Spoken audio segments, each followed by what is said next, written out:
नमस्कार, स्वागत है आपका एनएमएफ न्यूज में। मैं हूं आपके साथ शबनम। राहुल गांधी कुछ वक्त पहले चिल्ला चिल्लाकर ये कह रहे थे कि भारत में भयंकर आर्थिक सुनामी आने वाली है। अब आप आंकड़े देखेंगे तो हैरान हो जाएंगे।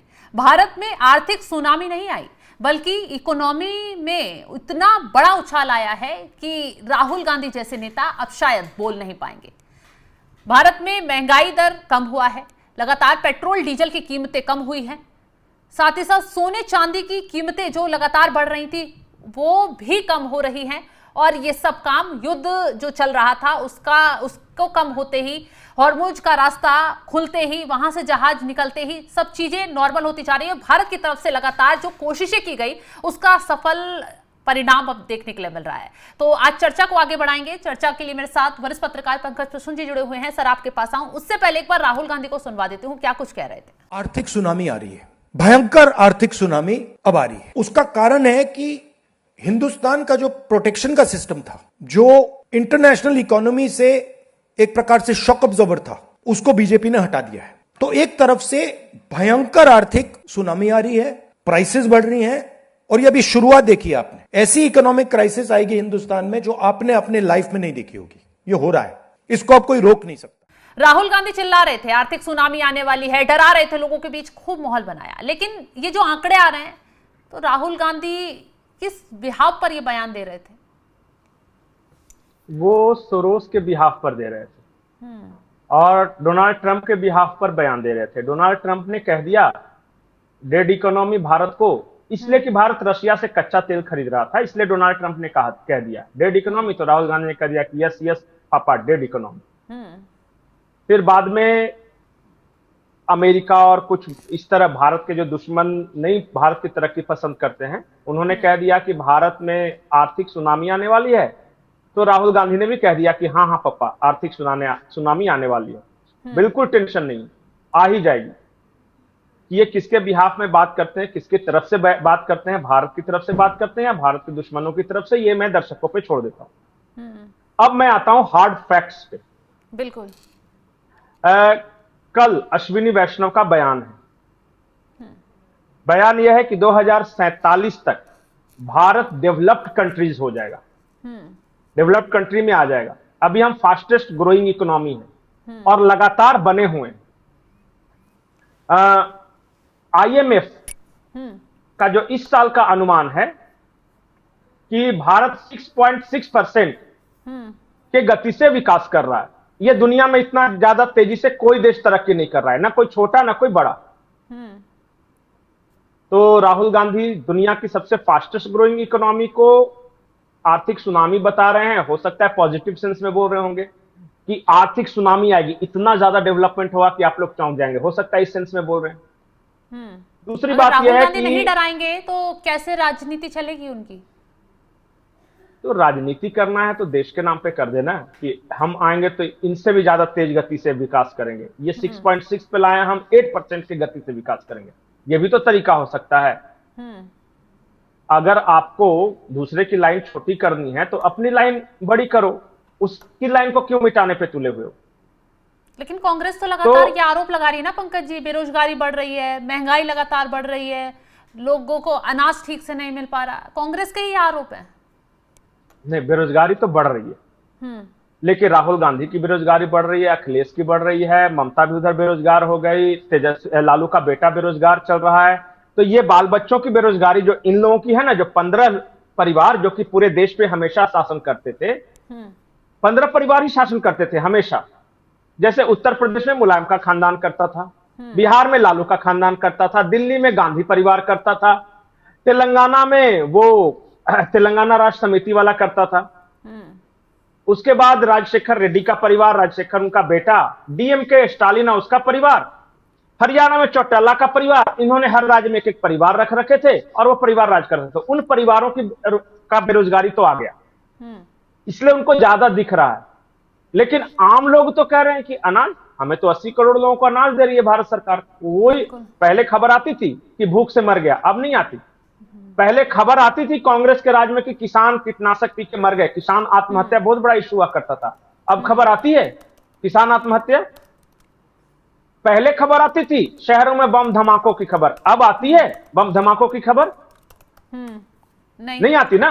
उत्तर प्रदेश से तो बाकायदा रिपोर्ट आई थी कि जब से योगी सत्ता में आए हैं तब से जो ये हिंसा के आंकड़े हैं बिल्कुल घटकर माइनस में चले गए। एक बात मैं और बोल रहा हूं, और ये मैं बोल रहा हूं इस देश के मुसलमानों से, जब से मोदी सरकार आई है दंगे भी नहीं हुए देश में। खूब होते थे पहले, खूब इस देश में दंगे होते थे। कांग्रेस के राज में 70,000 दंगे हुए थे। बिल्कुल, ये तो रिपोर्ट लेकिन अब ये हाँ, और अब पिछले 15 साल में क्यों नहीं दंगा हो रहा है? क्या हो गया ऐसा? कानून व्यवस्था टाइट हो गई? नहीं, वो लड़वाते थे आपस में राज करने के लिए। फूट डालो और राज करो। तो फूट डाल के राज कैसे करा जा सकता है? वो तो नेगेटिव जाएगा ना सरकार के खिलाफ। कौन सरकार के खिलाफ? जो कांग्रेस सत्ता के में खिलाफ थी, गया कांग्रेस थी, कभी आज सपा तक? थी।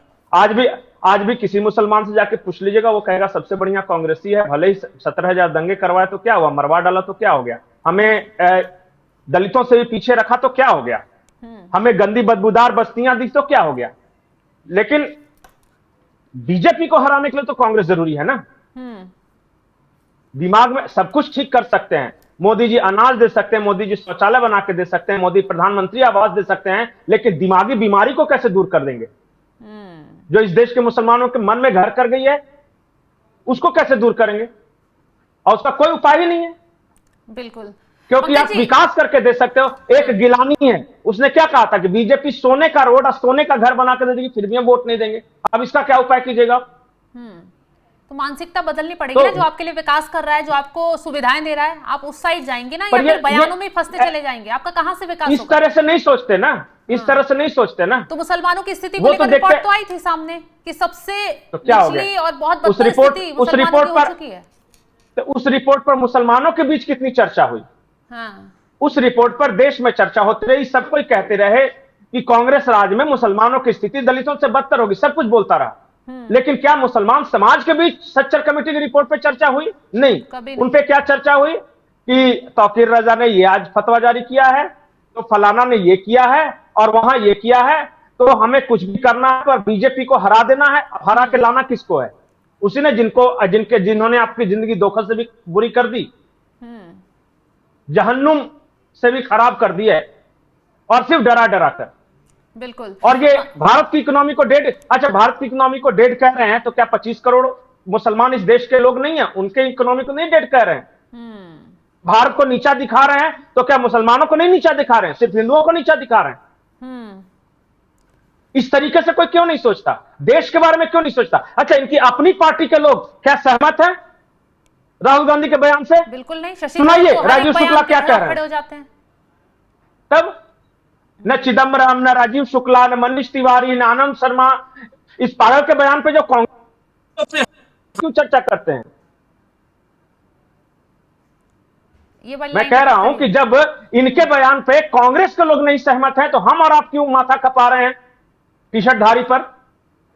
पंकज जी, एक और चीज, आर्थिक सुनामी का जिक्र कर रहे थे राहुल गांधी। जब ईरान और अमेरिका इजराइल में युद्ध छिड़ा हुआ था, तो उस वक्त उन्होंने ये बयान दिया। हालांकि उस पूरी स्थिति को बहुत अच्छे से कंट्रोल मोदी सरकार ने किया, भारत पर आंच नहीं आने दी, ना पेट्रोल डीजल की कमी होने दी, ना सोने चांदी में जो हाहाकार मच रहा था उसको वो होने दिया। अब आंकड़े भी आए हैं कुछ, पेट्रोल डीजल को लेकर राहुल गांधी ने बहुत माहौल बनाया कि बहुत ज्यादा हाई उस पर रेट हो गए। 5 रुपए 3 रुपए पेट्रोल डीजल पर अभी सस्ते किए गए, एक साथ इतने पैसे सस्ते किए गए हैं। और साथ ही साथ आईएमएफ की तरफ से भी बयान आया है कि कैसे कैसे भारत की अर्थव्यवस्था तेजी से बढ़ रही है, कैसे ग्रोथ कर रही है। एक बार सुनवा देते हैं वो बयान आईएमएफ की तरफ से जो दिया गया है।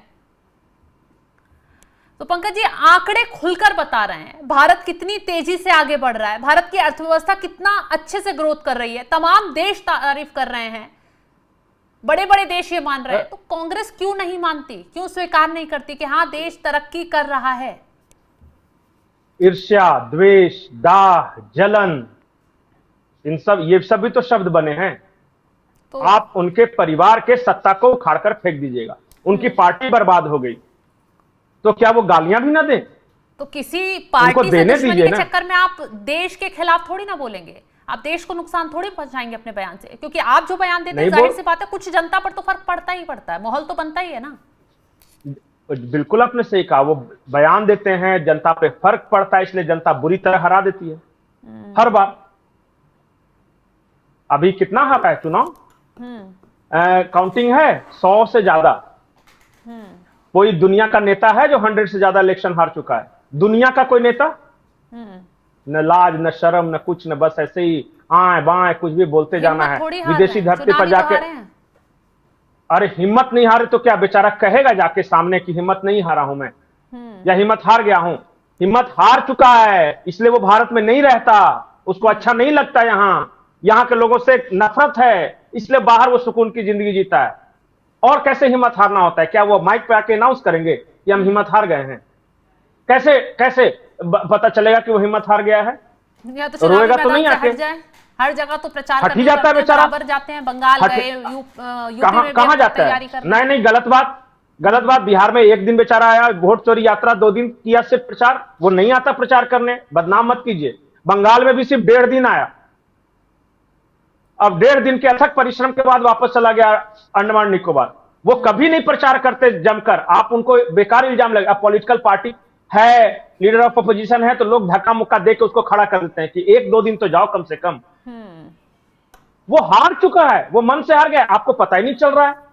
या फिर उसके जितने चमचे बेलचे हैं लगे हुए हैं, जननायक एक दिन आएगा, ऐसा जमीन का सीना चीर के आएगा, आसमान की छाती फाड़ के आएगा, एक दिन जननायक आएगा, एक दिन आएगा, बोलते बोलते बुढ़ा गए लोग, फिर भी जननायक आ गया, अगली पीढ़ी बोलने लगी, आ ही नहीं रहा है जननायक। पता है कितनी बार लॉन्च हुआ है वो? इंडिया टुडे के कवर पेज पे वो 17 बार लॉन्च हो चुका है, सिर्फ एक मैगजीन के। वो लॉन्चिंग पैड खराब हो गया, इतनी बार लॉन्च किया थी। लेकिन ठीक है, बोलने दीजिए। मतलब मीडिया को मजा आता है बयान दिखाने में, नहीं तो he has zero value in Indian politics, zero.